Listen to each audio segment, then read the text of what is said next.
Aprisco Church lá em Balneário Camboriú. Glória a Deus. Há 4 anos atrás eu fui enviado pelo mestre Sebastião para aquela cidade e estamos ali fazendo aquilo que Deus colocou nas nossas mãos para fazer. E uma igreja linda surgiu, uma igreja maravilhosa, uma igreja apaixonada por Jesus, assim como vocês são. E você está convidado para ir lá conhecer essa igreja, amém? Que tanto ama o Senhor, que está vivendo essa verdade da graça de Deus. E uma das coisas que eu mais pratiquei, mais apliquei na minha vida ao chegar naquela cidade, 2 coisas muito importantes, aliás 3. A primeira, andar debaixo de submissão. Repete comigo: submissão. Um lugar de descanso. É um lugar de descanso. E é onde você expressa a sua maior confiança em Deus. Quando você se submete à liderança que Deus te confiou e você descansa em submissão, você está declarando de uma forma muito expressiva e poderosa, dizendo: Deus, eu confio em Ti. Então ninguém pode falar: eu confio ao Senhor, eu confio minha vida ao Senhor. Mas a confiança, ela tem que ser palpável, amém? Deus tem que tocar na sua confiança. Confiança não é só palavras. Confiança não é só diante dos olhos do seu líder. Confiança vai muito além. Confiança diz que você representa alguém, você representa uma liderança, você defende essa liderança porque você confia em Deus, amém? Isso é uma forma poderosa de tudo aquilo que Deus confiou nas suas mãos prosperar, tudo aquilo que Deus confiou nas suas mãos, o projeto, o propósito, avançar, em detrimento de qualquer coisa. Um dos lugares mais difíceis de você gerar uma igreja local é Balneário Camboriú, muito difícil. Primeiro que existem igrejas grandes, expressivas, muito fortes, e o espírito que rege aquela região ali é muito opositor à palavra da graça, à palavra da verdade. Então, se eu andasse fora de submissão, eu não teria conseguido ficar naquele lugar nem 3 meses. Então Deus me ensinou a respeito disso, e eu descansei em submissão. Outro ponto importante é que cada centavo, cada real que entrou na minha conta, ele foi dizimado. Não toquei naquilo que pertence a Deus. Isso também mostra a sua confiança.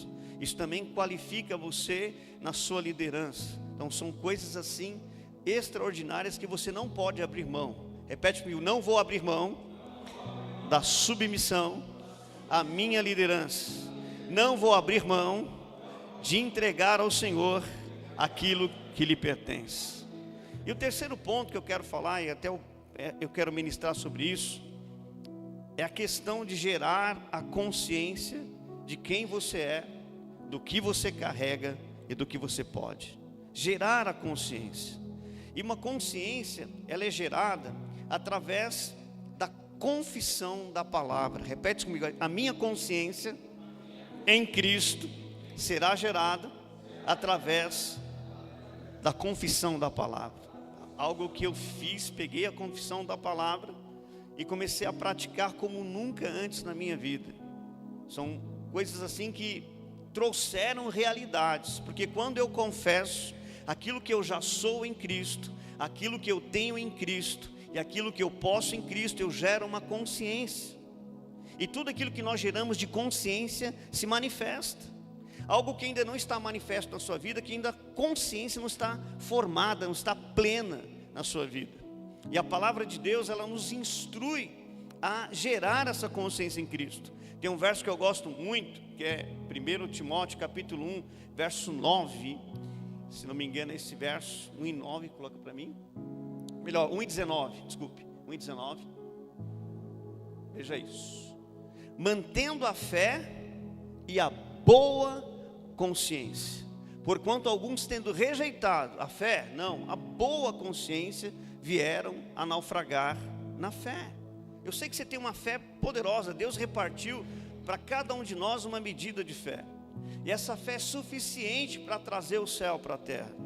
Essa fé é suficiente para mudar qualquer situação.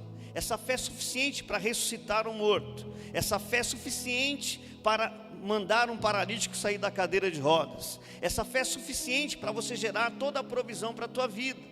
Agora, se você não tiver uma boa consciência, essa fé, desculpe, não serve para nada. Ela naufraga e você vai junto para o buraco. Então é importante que a gente tenha essa consciência formada, essa consciência em Cristo. Não estou dizendo consciência conforme o mundo, consciência conforme os coaches dizem, consciência bíblica, consciência da palavra, consciência da realidade em Cristo Jesus. Quando Paulo fala da boa consciência, ele está apontando para aquilo que Cristo conquistou para nós na cruz do Calvário. Jesus fez uma grande conquista. Jesus conquistou tudo que eu preciso. Jesus conquistou tudo que você precisa. O preço já foi pago. Agora, eu preciso gerar consciência para que isso seja manifesto. Eu quero falar sobre isso nessa manhã. E primeira coisa que eu quero mencionar aqui, eu sei que vocês estão extremamente habilitados, acostumados a ouvir boas palavras aqui. É até difícil pregar aqui, porque o mestre Sebastião está aqui toda segunda, todo domingo, o Gabriel e outros mestres dessa casa. Então eu sou apenas um pregador, amém, da palavra, que na minha simplicidade quero poder ministrar algo ao seu coração. Coloca para mim Salmos 34, versos 11 e 12. Salmos 34, versos 11 e 12. Veja isso. Vinde, filhos, e escutai-me, eu vos ensinarei o temor do Senhor. E agora no verso 12, ele explica o que é o temor do Senhor. Repete comigo, a partir do verso 12, ele está explicando o que é o temor do Senhor. Quem é o homem que ama a vida e quer longevidade para ver o bem? Verso 13. Refreia a língua do mal e os lábios de falarem dolosamente. Existem muitos entendimentos na própria palavra a respeito do temor do Senhor. O temor do Senhor é o princípio da sabedoria. Existem outras definições, mas eu gosto muito desse ensino aqui do salmista, ensinando na prática o que é o temor do Senhor. O temor do Senhor é você refrear o mal, refrear a sua língua do mal, refrear a sua língua de falar dolosamente, ter o cuidado com as coisas que saem da nossa boca. Isso está muito relacionado à consciência, porque eu sou aquilo que eu falo. O meu cérebro, ele é moldado de acordo com as palavras que saem da minha boca. Se eu falar de preocupações, eu vou ter um cérebro preocupado, uma mente preocupada. Se eu falar de escassez, na minha mente haverá escassez.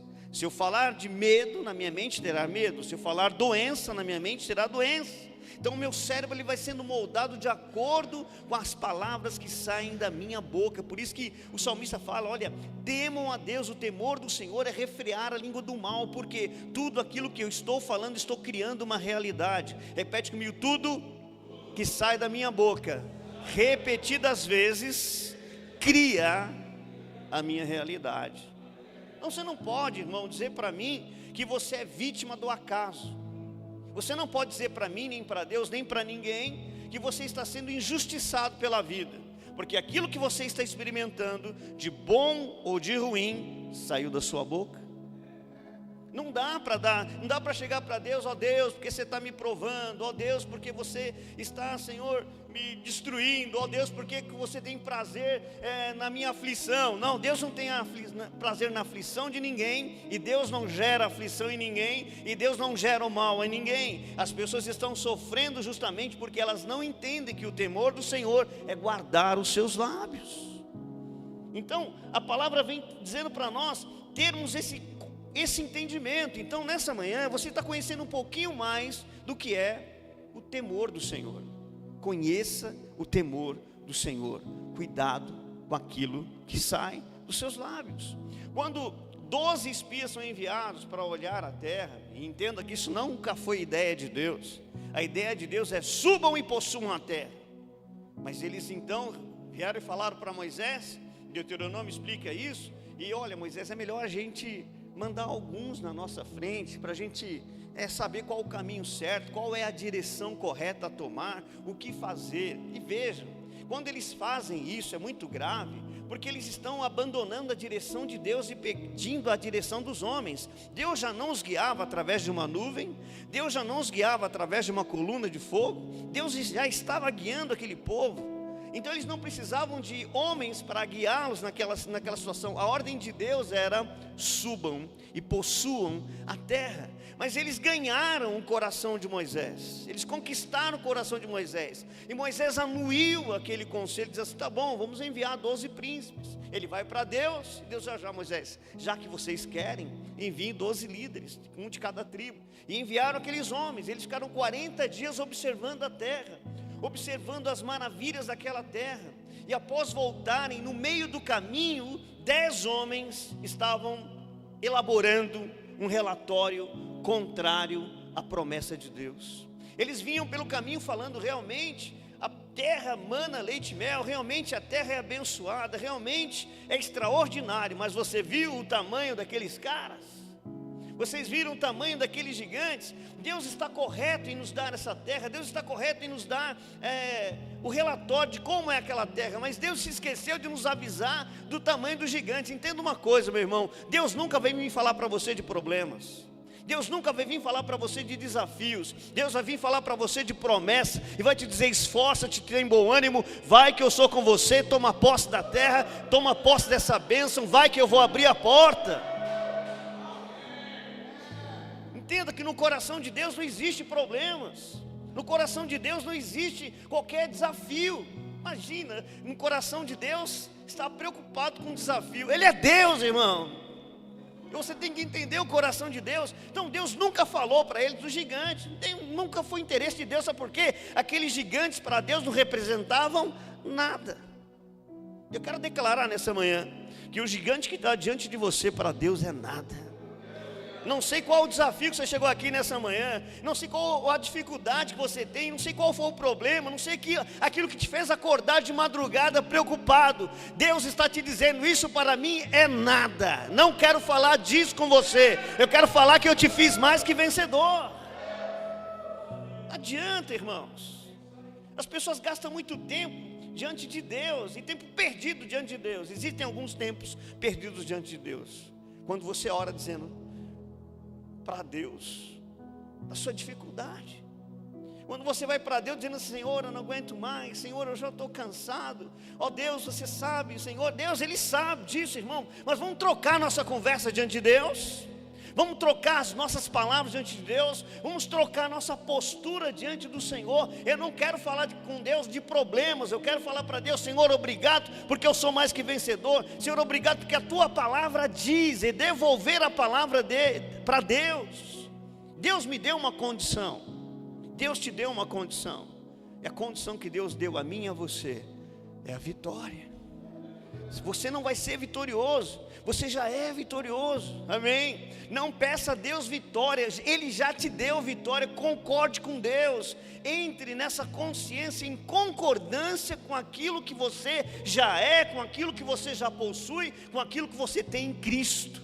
Então vamos parar de perder tempo em Deus, e vamos fazer na presença de Deus um tempo de construção, um tempo construtivo, um tempo poderoso, um tempo de realização. As horas que nós passamos em oração é hora de construção, é hora de definições, é hora de coisas extraordinárias. A nossa mente humana não pode alcançar o que Deus está fazendo quando nós estamos com a consciência correta diante dele, dizendo: Senhor, eu te agradeço, eu te louvo, embora eu não estou entendendo muita coisa, Senhor, mas eu creio na sua palavra. Você está ali diante de Deus em verdadeiro temor. Não está falando qualquer coisa, está falando uma linguagem que Deus entende. E a linguagem de Deus a gente sabe, a linguagem de Deus é a fé. Amém? Diz para o irmão: a linguagem de Deus é a fé. Agora, a gente conheceu o temor de Deus, a gente sabe que o temor de Deus é refrear a nossa língua do mal, é impedir que os nossos lábios venham falar dolosamente, impedir que os nossos lábios venham provocar coisas ruins. Então a gente já conhece o temor do Senhor. E 2 Coríntios capítulo 5, verso 11, se você puder colocar na versão King James, Na King James, ela tem o entendimento correto, mais próximo daquilo que a gente quer falar nessa manhã. Veja isso, não sei se já está na King James isso. Portanto, compreendendo o que significa temer ao Senhor, procuramos persuadir todas as pessoas. O que somos está manifesto diante de Deus, e esperamos que semelhantemente esteja bem claro em vossas consciências. Olha que coisa tremenda, a gente aprendeu que é conhecer o temor do Senhor, não aprendemos? Refrear a língua do mal, evitar que os nossos lábios falem dolosamente, isso faz parte, e isso é uma definição poderosa de temor do Senhor. Agora, eu conhecendo o temor do Senhor, o que eu vou fazer? Eu já compreendo, eu vou persuadir as pessoas. Como? Eu não vou permitir que na minha frente alguém fale alguma coisa que esteja provocando coisas ruins. Eu vou persuadir as pessoas: irmão, não fala isso não, querido, só vai melhorar, Deus é contigo, as portas vão se abrir. Porque a gente ouve muitas coisas, a gente se alimenta daquilo que nós ouvimos. Então quando você vem alguém falar assim: você viu o que o Lula está fazendo? Irmão, esquece isso. Nós estamos acima disso, amém? Nós somos a igreja. E vou falar uma coisa para você: Deus não está salvando nação alguma. A nação que Ele vai salvar e que Ele está salvando é a igreja do Senhor Jesus Cristo. Então para de olhar para a política e gerar preocupação no seu coração. Para de ouvir política e corromper a sua fé. Então persuada as pessoas: não preste atenção nisso, vamos prestar atenção na palavra de Deus, porque a única coisa que não muda e a única coisa que é firme como uma rocha é a palavra de Deus. Passarão os céus e a terra, mas as minhas palavras não vão de passar. E não importa como o mundo vai agir, como o sistema financeiro mundial vai agir, para nós só melhora, para nós só existe prosperidade, porque a palavra de Deus diz que a vereda do justo é como a luz da aurora, que vai brilhando mais e mais, até chegar à perfeição. Seu caminho, meu irmão, está traçado. O nosso destino foi traçado na cruz do Calvário. Alguém pagou um preço para eu manifestar um futuro glorioso. E o futuro glorioso começa agora. Eu não vou esperar morrer para andar em ruas de ouro. Não, eu quero andar em ruas de ouro agora, irmão. Eu quero chamar o ouro agora. Eu quero viver o ouro de Deus agora. Eu preciso agora disso. Diz para o irmão: a vida eterna. Diz para ele: a vida eterna já começou. Então o que eu vou fazer agora? Eu vou persuadir as pessoas. Eu vou corrigir a linguagem das pessoas que estão ao meu redor.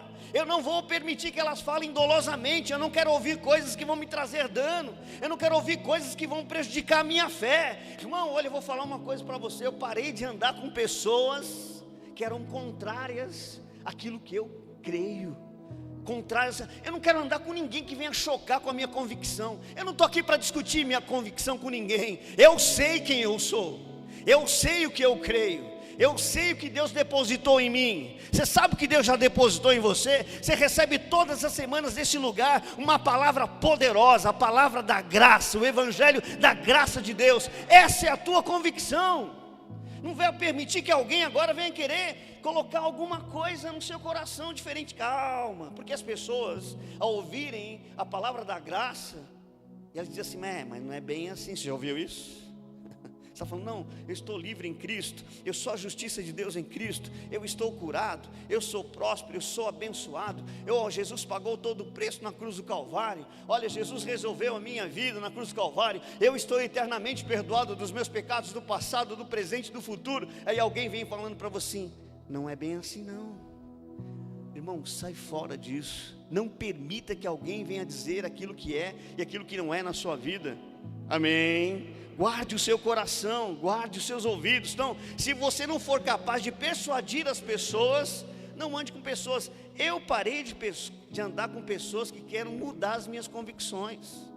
Eu sei o que Deus construiu dentro de mim, e eu quero agregar, eu quero melhorar, eu quero expandir a minha crença. A minha convicção tem que ser expandida e não diminuída, e não confrontada. Não permita ninguém vir confrontar a tua fé no evangelho da graça. Amém? Então faz dedo de profeta para o seu irmão assim, diz para ele assim diz o Senhor: não permita que ninguém venha confrontar a fé gerada pelo evangelho da graça. Mantenha isso, irmãos. Essa é a tua segurança. Então a palavra vem falando: olha, agora eu vou persuadir pessoas. Por que eu tenho que persuadir as pessoas? Porque o que eu já sou está manifesto diante de Cristo. O que nós somos já está manifesto. Jesus não fez uma obra inacabada. Jesus não te apresentou diante do Pai de qualquer forma. Jesus te apresentou diante do Pai justo, santo, poderoso, próspero, curado, bem-sucedido.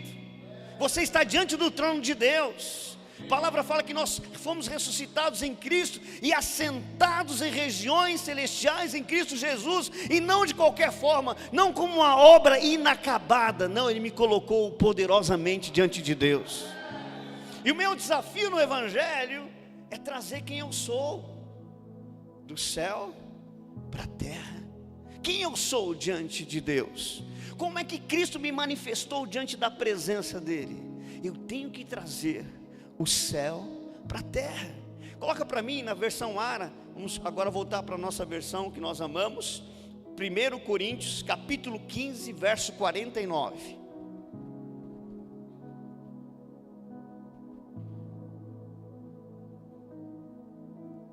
Veja isso. Assim como trouxemos a imagem do que é terreno, devemos trazer a imagem do celestial. Então, a gente acabou de ler que aquilo que somos está manifesto diante de Deus. Essa é a imagem do celestial. Nós trazemos a imagem do terreno. Sim, nós temos, assim como o homem, o primeiro homem, falando do primeiro Adão, falando de Adão, o primeiro Adão, nós trazemos a imagem do terreno. Mas a gente também tem que trazer a imagem do último Adão. Repete comigo: último Adão.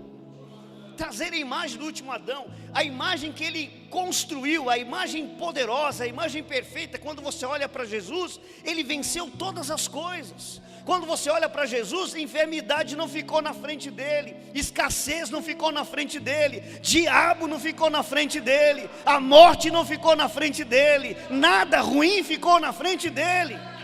Ele é a minha imagem perfeita. Ele é o meu parâmetro, algo que eu preciso me manifestar. Assim como Jesus é, eu devo ser. É o que João escreve em 1 João 4,17. Assim como Jesus é, semelhantemente seremos a Ele neste mundo. Trazer essa imagem do celestial. Agora eu preciso desenvolver a minha consciência, desenvolver a mentalidade em Cristo, a mentalidade guiada pelo Espírito Santo, daquilo que eu já fui apresentado diante do trono de Deus, e manifestar na terra, e provocar o alinhamento. Nós precisamos reconhecer que algumas coisas às vezes se tornam desalinhadas. Quando uma enfermidade se manifesta, quando um dinheiro não chega para pagar aquele boleto, aquela conta, aí você vai falar assim: isso está desalinhado com a minha realidade, isso não me define. Deixa eu falar para você algo, irmão. O desafio que você está enfrentando, a circunstância que você está enfrentando, ela não te define. Essa circunstância, esse problema, esse desafio, ele está dizendo: estou desalinhado. É algo que está desalinhado com a sua realidade celestial. Então você vai pegar essa realidade e vai confrontar com a palavra de Deus. Você está vivendo uma circunstância, mas a palavra de Deus diz algo totalmente diferente. Fique com a palavra de Deus. Repete isso comigo: eu vou ficar com a palavra de Deus. Não fique com o problema, irmão. Não fique meditando no problema. Repete comigo: preocupação, meditação maligna. Irmão, preocupação é uma meditação. Quando você fica ali focado no problema, pensando no problema, você está meditando o problema, você está imaginando o problema. E tudo aquilo que a gente foca a nossa mente, foca a nossa consciência, expande, aumenta. Aquilo mexe com as emoções, aquilo mexe com o coração, aquilo traz depressão, coloca você para baixo. Então, em nome de Jesus, dê a Deus as preocupações. Não aceite nenhuma preocupação na sua mente. Não fique meditando negativamente. Medite na palavra. Olha, o problema diz isso, mas a palavra diz outra coisa. Eu fico com a palavra. Repete comigo: eu fico com a palavra de Deus. Agora, conhecendo que nós estamos manifestos diante de Deus, veja como você foi manifesto diante de Deus. Colossenses capítulo 1 e verso 22.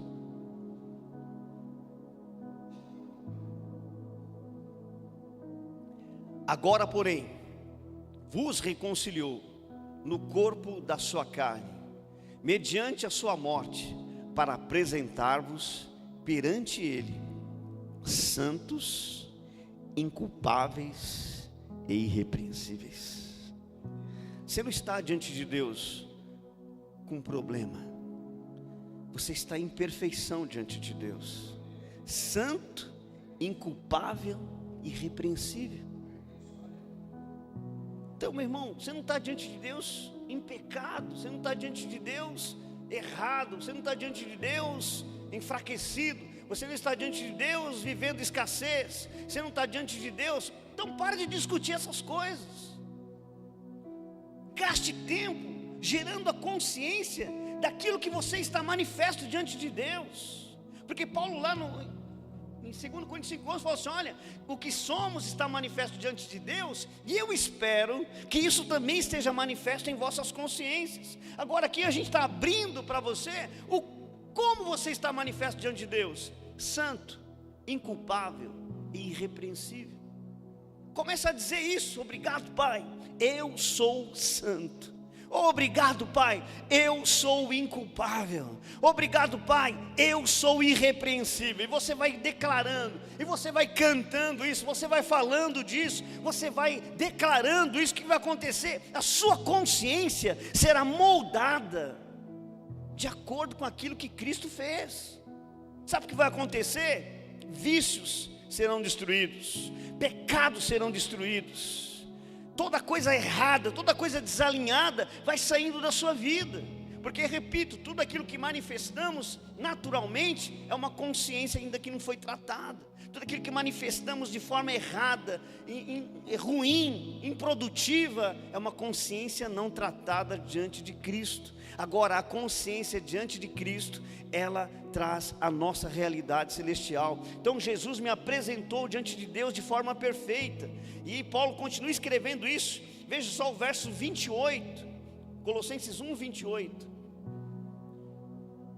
O qual nós anunciamos, advertindo a todo homem e ensinando a todo homem em toda a sabedoria, a fim de apresentarmos todo homem perfeito em Cristo. Esse é o papel da escola Raia, não é verdade? Não é falar das suas coisas ruins, é mostrar realmente o que o Evangelho diz a teu respeito, é mostrar realmente aquilo que Deus fez através de Cristo Jesus para a nossa vida. Ele nos colocou num estado de perfeição. Então você chega cheio das suas dores, das suas dúvidas, das suas angústias, dos seus problemas, e talvez você tenha chegado aqui nessa manhã dessa forma, e eu quero te dizer que está tudo bem, irmão. Seu irmão, está tudo bem, diante de Deus esse negócio já está resolvido. Romanos 5:1 diz assim: sendo, pois, justificados pela fé, nós temos paz com Deus. E paz com Deus é ter paz em todas as áreas da nossa vida. Repete comigo: paz com Deus é paz em todas as áreas da minha vida. É ter paz com Deus. E como é que a gente chega a esse ponto? Justificados pela fé, crendo que eu fui apresentado de forma perfeita em Cristo Jesus. Diz para o irmão: você é perfeito. Diz para ele: você é perfeito. Não, você não falou com fé, irmão. Fala com fé. Você é perfeito. Irmão, você não é uma obra inacabada. Quando eu leio a carta aos Hebreus, o único juízo que a gente pode falar assim, existe um juízo na graça, existe, é quando a pessoa não valoriza o que Cristo fez na cruz do Calvário. Você paga Hebreus capítulo 6, ele fala de um juízo ali. Hebreus capítulo 10, ele fala de horrenda coisa cair nas mãos do Deus vivo, porque a pessoa abandona o que Cristo fez na cruz do Calvário, e ela tenta se aperfeiçoar por si mesma. Aí é que está honrando a coisa, cair nas mãos. Não é quando a pessoa falha, não quando a pessoa erra. Não, o único juízo da graça de Deus, quando ele é aplicado em nós e a gente entra em circunstâncias difíceis, é não reconhecer o que Cristo fez na cruz do Calvário, é ter por profano o sangue da nova aliança. Quando você não entende que você já é perfeito, que você é inculpável, que você é irrepreensível, que você é santo, que você é próspero, que você é bem-sucedido, você está desvalorizando o sangue derramado na cruz. Então nessa manhã nós vamos ficar mais alinhados com esta redenção em Cristo, mais alinhados com aquilo que Cristo fez na cruz do Calvário. Gálatas capítulo 5 e 1, veja isso, repete comigo: eu vou permanecer livre. Olha isso, para a liberdade foi que Cristo nos libertou. Permanecei, pois, firmes, e não vos submetais de novo a jugo de escravidão. Permaneça livre, porque sempre vai chegar alguém: ah, mas não é bem assim. E às vezes você mesmo procura. Infelizmente hoje as pessoas elas têm acesso à internet, e eu digo infelizmente porque elas começam a acessar aquele pastor da moda, aquele pastor do momento, que a mídia colocou ele lá. E aí a pessoa está lá, ela abre o coração para ouvir aquilo, e de repente aquela palavra é uma palavra que remonta a culpa, remonta a condenação, remonta a situações. E aí a pessoa sai da liberdade em Cristo, ela começa a se colocar, até às vezes até inconsciente, debaixo de um jugo de escravidão, e fala: o mestre Sebastião não me ensinou isso, os pastores, os líderes da escola Raia não me falaram isso, e realmente eu estou com essa situação aqui, eu estou com esse problema aqui, realmente. E aí você começa a falar de um problema, você começa a gerar uma crença errada, gerar uma convicção errada na sua vida, e você se coloca debaixo de um jugo de escravidão. E a palavra está dizendo para você: permaneça livre, permaneça livre, permaneça crendo em quem você é em Cristo Jesus. Não se submeta a um jugo de escravidão. Tem pessoas, parece, sabe por quê, irmão? A religiosidade agrada a carne. O religioso é carnal. Algumas pessoas não ficaram na minha igreja, e algumas pessoas não ficam aqui, sabe por quê? Elas não têm nada para se apegar na carne. Elas não têm uma doutrinazinha, entende, irmão? Elas não têm um regimento interno, não pode isso, não pode aqui. Aqui nós não tratamos isso, nós tratamos de quem você é em Cristo Jesus. Aqui nós pregamos de uma identidade em Cristo, quem você é nele. Lembre-se que eu comecei essa ministração dizendo dessa dimensão em Cristo, o alfa e o ômega, é nele. Eu me perdi em Cristo, amém? Repete: eu me perdi em Cristo, estou lá nessa dimensão. Eu e Cristo somos um. Você e Cristo é um, porque a palavra fala que aquele que se une ao Senhor é um só espírito com Ele. Como é que eu vou abandonar isso? Agora eu vou querer me aperfeiçoar na carne. E esse era o problema da igreja na Galácia. Então era uma igreja que foi formada, foi gerada na palavra da graça. E Paulo foi viajar. Aí chegaram alguns irmãos, e Paulo chama ele de falsos irmãos, que penetraram ali na igreja da Galácia e começaram a tentar trazer aperfeiçoamento na carne, e começaram a colocar na cabeça dele, daqueles homens: vocês precisam se circuncidar, não basta crer somente no evangelho, vocês também precisam um pouquinho da lei. Então aqueles homens começaram a ser fascinados, a entrar naquela situação, e Paulo escreve essa carta dizendo assim: olha, o evangelho que eu recebi não aprendi de homem nenhum, eu recebi por revelação. E essa revelação que eu recebi do evangelho, eu passei a vocês, e vocês foram gerados. E é tão interessante que Paulo fala assim: vocês nasceram no Espírito, e agora estão tentando se aperfeiçoar na carne. Vocês estão abandonando a liberdade em Cristo, tentando melhorar no braço carnal. Não façam isso, insensatos. Gálatas, quem vos fascinou? E aqui ele vem dizendo no capítulo 5: permaneça livre, com a liberdade que Cristo nos libertou. Nós vamos permanecer livres, nós vamos permitir para que ninguém venha nos persuadir. Repete isso comigo: se eu não conseguir persuadir, eu não vou ser persuadido por ninguém. Então, irmão, aprenda a persuadir as pessoas. Aprenda a persuadir as pessoas no evangelho da graça de Deus, porque se você não fizer isso, as pessoas vão vir com religiosidade tentando persuadir você, e você vai acabar abandonando a sua liberdade em Cristo. Agora vá para o verso 5 desse mesmo capítulo, Gálatas capítulo 5, do 5 ao 9, vamos ler isso. Olha lá. Porque nós, pelo Espírito, aguardamos a esperança da justiça que provém da fé. Porque em Cristo Jesus nem a circuncisão, nem a incircuncisão tem valor algum, mas a fé que atua pelo amor. Vós corrieis bem, quem vos impediu de continuares a obedecer à verdade? Repete comigo: o evangelho da graça é a verdade. Esta persuasão não vem daquele que vos chama. Olha isso: um pouco de fermento leveda toda a massa. Um pouquinho de lei vai te estragar. Vou repetir isso, e eu quero que você repita para a pessoa do seu lado. Diz para ela assim: um pouquinho da lei vai te estragar. Não adianta, irmão. Um pouquinho da lei, um pensamento da lei. A lei, ela não trouxe justificação. A lei não ajudou a sua fé, porque todas as bênçãos que provinham da prática da lei era por esforço próprio, não era por fé. Agora, na graça de Deus, tudo aquilo que nós geramos em fé, tudo aquilo que nós manifestamos, tudo aquilo que nós desfrutamos em Cristo, vem por meio da fé, não vem por esforço próprio. Então a gente tem que abandonar toda a consciência de religiosidade, de lei, de escassez, de pecado, de problema, e começar a alinhar a nossa consciência em Cristo, porque o que somos já está manifesto em Cristo.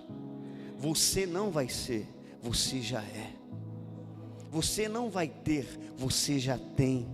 Você já pode, já está manifesto, já está pronto.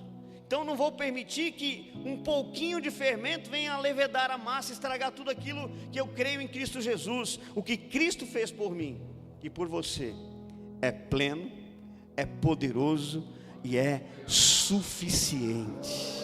Amém? Aplaude o Senhor. Aleluia. Que Deus te abençoe. Permaneça livre em nome de Jesus.